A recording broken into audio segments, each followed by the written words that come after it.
The Lord came to me saying, Son of man, set your face toward Jerusalem and speak against the sanctuaries and prophesy against the land of Israel. And say to the land of Israel, Thus says the Lord, Behold, I am now against you, and I shall draw my sword out of its sheath and cut off from you the righteous and the wicked. Because I shall cut off from you the righteous and the wicked, therefore my sword shall go forth with all its strength against all flesh from the south to the north. Thus all flesh will know that I, the Lord, have drawn my sword out of my sheath, and it will not return to its sheath again. As for you, son of man, groan with a great and breaking heart and a bitter grief, groan in the sight of the peoples. It will come about that when they say to you, Why do you groan? That you shall say, Because of the news that is still to come. And every heart will melt, and all hands shall become feeble, and every spirit will faint, and the knees will go weak. Will go weak as water. Behold, it comes, and it will happen, declares the Lord. And again, the word of the Lord came to me, saying, Son of man, again prophesy and say, Thus says the Lord, say a sword that has been sharpened and also polished, sharpened to prepare for a slaughter, and polished to flash like lightning. Or shall we rejoice, the rod of my son, despairing every knee, every tree, despising every tree. And it is given to be polished, that it may be handled. The sword is sharpened and polished, to give it into the land of the slayer. Cry out and wail, son of man, for it is against my people, and it is against all the officials of Israel. They are delivered over to the sword with my people. Therefore strike your thigh. For there is a testing, and what if even the rod which despises will be no more, declares the Lord God. You therefore, son of man, prophesy and clap your hands together, and let the sword be doubled the third time, the sword for the slain, and it is the sword for the great one slain, which surrounds them all, that their hearts may melt, and that many may fall at the gates. For I have given up the glittering sword. Aha! It is made for the striking like lightning. It is wrapped up in its readiness for the slaughter. Therefore, show yourself sharp. Go to the right. Set yourself. Go to the left, wherever your edge is appointed. I shall also clap my hands together, and I shall appease my wrath. I, the Lord, have spoken. And the word of the Lord came to me a third time, saying, As for you, son of man, make 2 ways for the sword of the king of Babylon to come. Both of them will go out of one land, and make a signpost.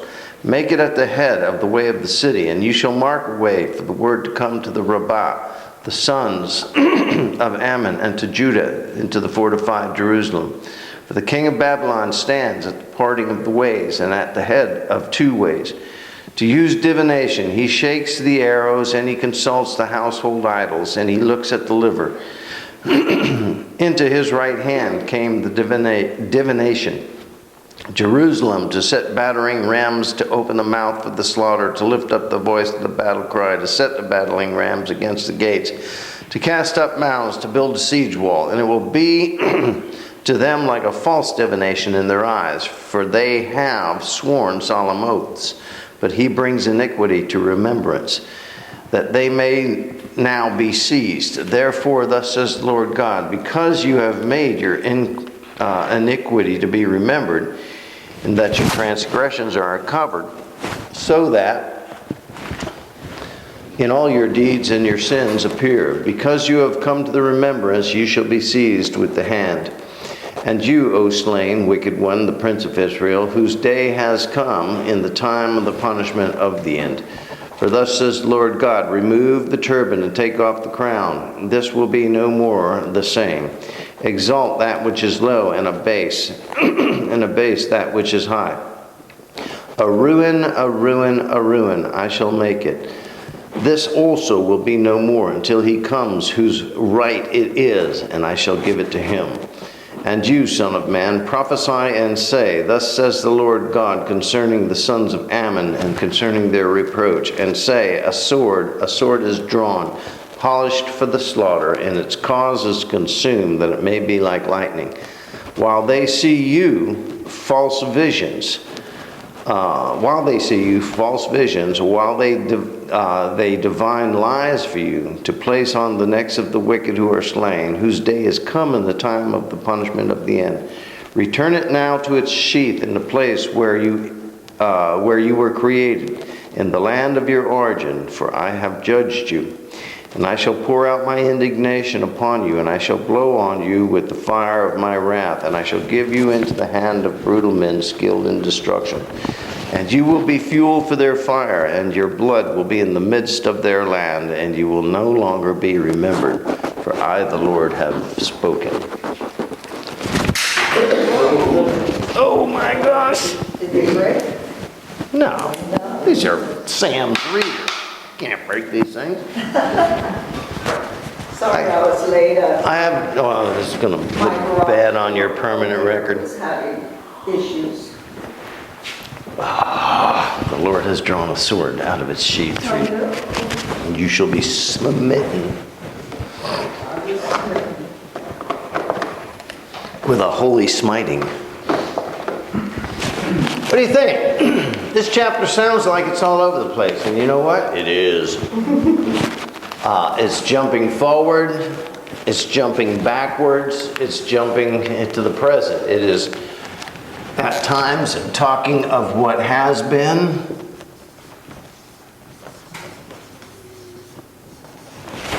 what is now, and what will be.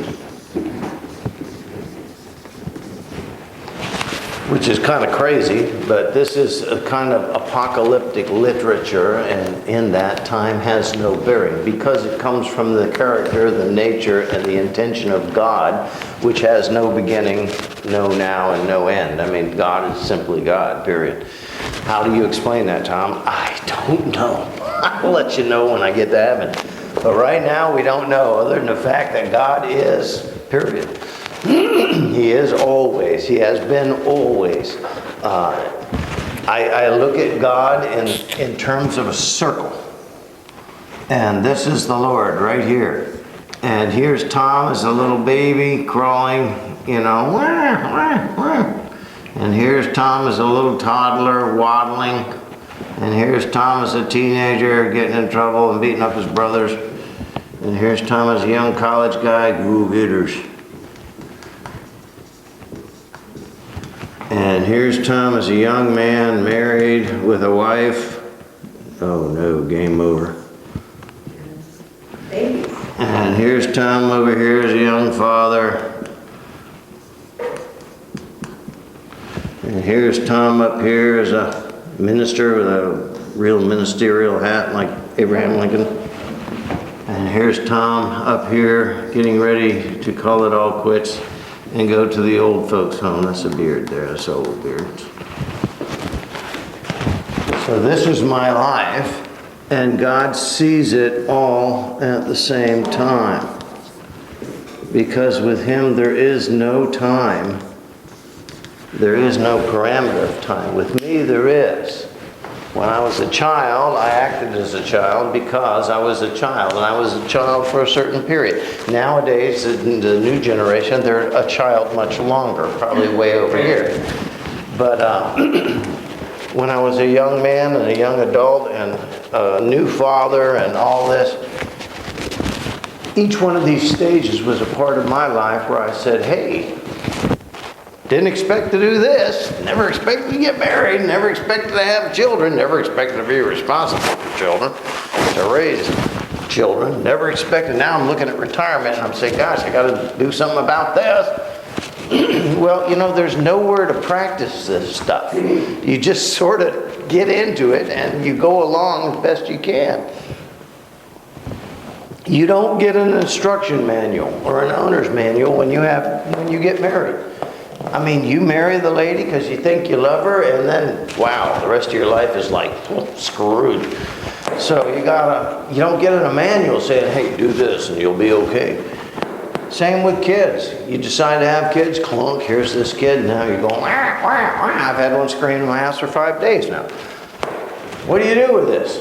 Well, you did it. You can't send it away. You can't mail it back. And there's no rule book on how to make it happen. So each part of our lives is a distinct experience that we have to consider. But that is not true with God. With God, He sees it all. He sees me as an infant right now. He sees me as an old man getting ready to retire right now. He sees me as a young man going to the altar to marry my wife.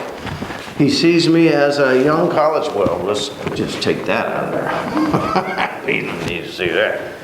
But the point is, God sees me as everything I always... As everything I am, everything I was, and everything I will become. He sees me yet past this into the next little phase of my life, whatever that should be. And I don't know. I don't know, but He knows it. So a timeless God, when you're talking about a timeless God, and He's prophesying and telling the Son of Man the same thing, He's jumping all over the place because He sees everything at 1 minute. You see what I'm saying? At the same time. He sees the leaders as they were, and they were wicked. And He says, I shall prepare my sword to slay that which is wicked, and I will prepare my sword that if it ever should rear its head again, I will slay it again.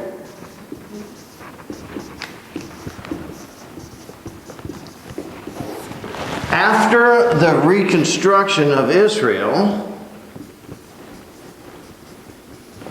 when they came back from Babylon and rebuilt the city, there was no longer a king. The kingship was over. God said, we did this once. You wanted a king, I gave you a king. They became ugly, wicked people, and they destroyed my nation because they were ugly, wicked people. We're not going to do that again. We're not going to do that again. So it returned, if you will, to a theocracy. Not a monarchy. Theocracy is that God, I will tell you how to live and what to do, and if you do it, then you will be fine. If you don't do it, I want you to know the sword is still unsheathed and it's ready to strike. Don't mistake my compassion for weakness. This is the biggest problem people have with God. They think, oh, a loving God, He would never hurt anybody. He would never damn anybody to hell, so I don't really got to pay Him the attention. Don't mistake His compassion of letting you make your own decision for weakness, because He is not. And He makes that quite plain. He says, you will return to me, or you will go back to the sword. Those are your options. There isn't a maybe, there isn't a halfway, there isn't a nothing. The beauty of our Lord is He gives us the right to decide. He gives us the right to decide which way we want to go. But there are only two ways. You're either on the Lord's side or you're not. That's simple. A child can understand. A, B. Choose one or the other. But know this, that whatever you choose, that's what you're going to receive. Now, folks, that's not only the gospel message from Genesis chapter 1, it's also the gospel message all the way to Revelation 22. The entirety of the Scripture makes this demarcation, this line, very clear. There is God, and there's everything else. Whom will you worship? Whom will you serve? Who will you surrender to? God or the world? That's your choice. And God's very plain here. He's already lost 3 generations of people. He's already lost 3 generations of people. And he says, I'm going to make this plain once and for all. Son of man, he's talking to Ezekiel, go and tell them, these are their choices. Whether they like it or not, I don't care, because I'm God and they're not. So they can either choose me or they can choose their own demise. There aren't any other options. Now people say, well, we'll do the God thing until he gets off his rant and then we'll slip back up there. And that's exactly what happened. That's exactly what happened. God is telling them this, and it's about 4:14. Well, that's when they dedicated the walls of the temple and the prison, the end of the Babylonian era, when they came back, built that little crappy temple and then put the wall around it, and then they dedicated it at 4:14. Well, to 4 BC, 3 BC, is when Jesus came. The reason Jesus came is because they went back here. Now, they didn't have a king that led them back here. Even worse, God set up a theocracy, and the priests went back here. The priests thought, if we obey God, we're good. If we disobey God, we're slammed, and things go poorly. So what do we got to do? Well, it's clear we don't really want to obey God, because that's just too much trouble. So what we will do is we'll take the little law of God, that's the little law of God, the book, and we'll add some stuff to it. And we'll make our own law and sell it as God's law. So they started adding statutes to the law, how to please God and make God happy. And a law that had about 287 or 89 statutes became a law that had thousands of statutes. And by the time they got to Jesus, even Jesus went to the temple and called them out on it, saying, you teach things as if they were the law of God, and they're not. They're your own doing. They're precepts of men. That's all they are. You guys created this nonsense, and you sold it as if it was the Word of God, because you're the priests in the big robes and all that stuff, and what you're doing is just serving yourself, getting rich off yourself. You're all a part of the world again. And the people are getting nothing. Nothing. In fact, you don't even let them come to the Lord and worship in the temple unless they have enough money to make you rich. Then those few privileged people are allowed into the temple. And you give them a nice chair and you sit them down as long as they're throwing all their money into the pot. He says, you are every bit as wicked, says Jesus. You are every bit as wicked as these guys, all the way back to the beginning. You have been wicked from your inception, through your growing, through your this, through your that, even to the day that you breathe your last. You're just wicked. And you always have been. And nothing's changed. The fact that I got rid of your crazy kings and established a priesthood, well, you just made the priests wicked. That's all you did. Same old, same old, same old.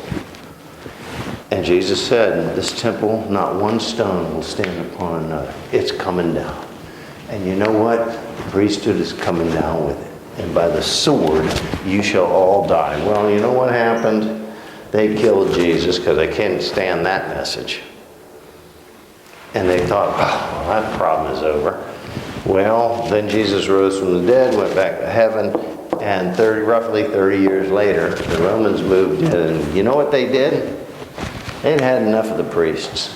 They killed them all with the sword, and they burned down that temple to the ground. Not one, Jesus was correct, not one stone lay upon another. It came down to the ground. the great, mighty, holy temple where the priests derive their power and strength. You can't rival me! The Wailing Wall, did they rebuild it? The Wailing Wall was just a foundational structure upon which the temple was built. You know, basically they had a mountain. And you can't build on a mountain. So what they did was they built a wall around the mountain. If you can 4D this or 3D this, I'm not a very good artist. Anyway, they built a wall around the mountain. And this is what the western side of it here is the Wailing Wall is what we got left. It was just a foundation. Then upon this foundation surrounding the mountaintop, they began to build the courtyard. And then after the courtyard, they began to build the dome, what they call the Dome of the Rock, and the temple and the parapets and all that stuff. So basically, the Wailing Wall is just part of the foundation so they could build something on the mountain in the first place. It's not really part of the temple. Well, it is and it isn't. You know, Yeah, gotcha. it wasn't just a wall for the temple. It was a wall that the whole blooming city was built on. And that's what it is. So what we have left today of the Wailing Wall is the western side, just this little bit, and that's it. And the Romans left that there to remind the Jews that regardless of how big or strong or anything they get, we can always take it down. Just to remind that fact. Well, 2019 years later, that's all they got is that little hunk of wall that they go and cry and push their little prayers into and everything else because of the loss of the temple. Well, they lost the temple because of why? Because somewhere along their life, throughout their lifetime, somewhere, God became unimportant to them. Why have they continued these 3,600 extra laws when they see that is not... Because man is inherently stupid. The Bible has a verse in it. I love the verse. It's in Proverbs. It says, the greatest of man's wisdom, the greatest of our wisdom, is but foolishness in the eyes of the Lord. Think about it. I have a little 1-year-old running around my house right now, and he's going blah, blah, blah, blah, blah, just making noise because he can. All hours of the day and night. Children's frightening. Anyway, making no sense whatsoever. But everybody who sees it thinks it's the greatest, cutest, most wonderful thing ever. Ain't nothing great and wonderful about that. Hell no, not at 3 in the morning. Shut him up. Sorry, didn't mean to say that. But shut him up. The fact of the matter is, he's just making noise and keeping me awake. Well, that's kind of what we are in God's ears most of the time. The greatest of man's wisdom is but rambling, babbling noise in the ears of God.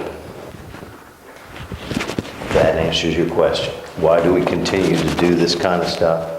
Because man is inherently stupid. We won't admit that, of course. Even Einstein said before he died, you know, for all of my knowledge, I find it but child's play next to knowing the Lord God. And who's going to argue with that? He was one of the most brilliant thinkers of our age. And yet he came to the fact, he said 2 things. First, he said that the deeper I look into science and the marvelous, things that govern the universe, the more I see a God behind it. This stuff doesn't just happen. And then he said, for all of my knowledge of the universe, it's but foolishness in the Lord's eyes. He never did understand his own theory of relativity. He never did understand the whole time-space continuum thing fully. But God does. God understands it. Not only that, does he understand it, he exists in it. He created it. He created it. He can see me as a child right now. He can see me as an honorary old minister without much sleep for 5 days right now. He can see me as a young married man, proud and scared to death right now. All at the same time. And even more, he can see me what I'm going to be in 2 years, 3 years, if I have that long, or 10 years, or 20 years. Right now, I have no clue where I'm going to be in 3 years, or 10 years, or 20 years. But he does. I don't. So, to answer your question, long question, why do we continue this kind of nonsense? Well, because we are who we are, unfortunately. But God makes us known to that fact. The fact is, there are the brave ones who will accept that and say, Lord, forgive me, I need thee every hour. And there are those who say, who cares? That God stuff is old hack. We don't need to listen to it anymore. No. You've made your decision, haven't you? One way or the other, you will make that decision. Are you going to serve the Lord or are you going to serve God? Jesus spoke on this quite plainly. You can't serve two masters. You will choose the Lord or you will choose the sword. Lord of the sword. That'd make a good sermon. Lord of the sword. One way or the other, says Jesus, you will choose. And as long as you have breath in your body, you have the right to make that decision. But when that breath leaves you, and you haven't made that decision, well, your death will make that decision for you. One way or another, you will decide. And you will be held accountable to that decision. The son of perdition, Judas, when he betrayed Jesus, the final words were, it would have been better for him if he had never been born. People always say, well, did God forgive Judas and send him? Probably not. Probably not. Or else Jesus would not have said it would have been better had he never been born. Knowing that there's something on the other side that's going to be not so fun and not so nice. So that's what he's teaching Ezekiel. He's saying, because of this, because of that, because of this, because of that. And that's why this chapter is jumping all over the place. What was, is, and what is will be again. And 414 years later, when Jesus showed up, that's exactly what. The temple was corrupted again. This time there wasn't bad kings, there was bad priests. And they were just as evil as any king we ever put in office. And once again, and for the final time, the temple was destroyed. And is no more. Today they got this one little hunk of foundational wall that they think is holy and sacred. I think God, he's got to laugh at that. He's got to laugh. So look at these guys worshiping a little rock that used to be like a basement foundation. When they had this giant temple and they turned away from me. And by a giant temple, I do mean giant. We're talking it covered 21, 22 acres of land with the courtyards and everything. That's huge. This church is 3 acres, so times this by 7. And that's how big this temple was. That's how big this edifice was. And even the apostles say, look at the glory of this temple. How wonderful it is. And Jesus said, oh, my boys.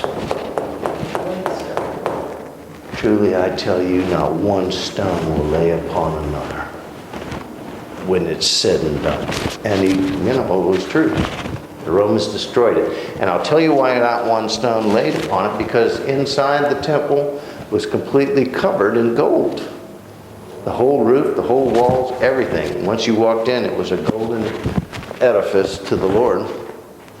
And in order to get that gold, they had to break those bricks apart and burn them and melt that gold off to pay the soldiers.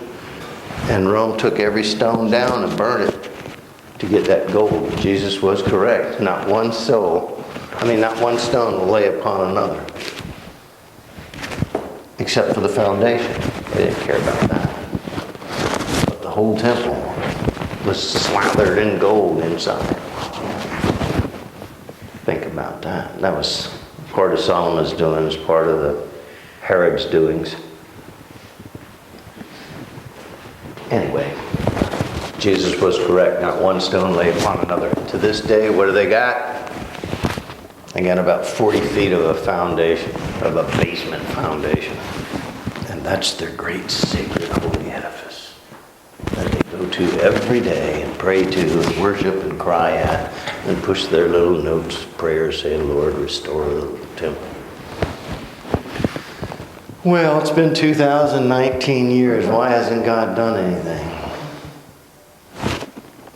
Maybe he doesn't intend to until the final day when he will come through again from the east, unlock the beautiful gate that they've walled up, and restore the temple once and for all and forever.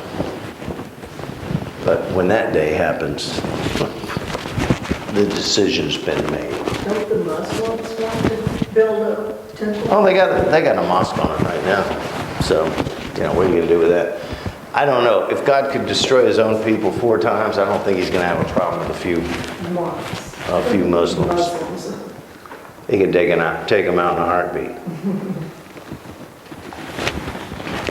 That's what God's teaching Ezekiel. Mankind is inherently a creature of his own demise. You look at these kids this day and you go, why are you smoking? Do you have any idea how that's going to screw your life up and your body up? And by the time you're middle aged, you're going to be having all kinds of maladies. Okay. It says right on the package of cigarettes, if you smoke this, you will probably die. Okay. If you take these drugs, you'll probably die.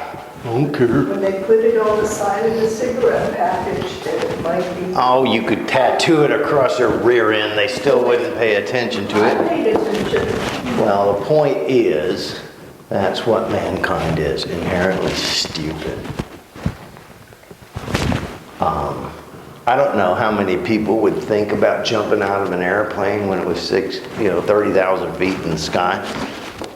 But that's basically what these kids are doing every day. Well, I'm going to smoke, I'm going to take drugs, I'm going to drink and drive. Yeah, all good ideas. Right up until you crash, smash, get killed. See, the problem with trouble is it starts out as fun. Oh, this is fun. Mm-hmm. It's stupid is what it is. And what you're doing is saying, I'm stupid. Let's keep doing it.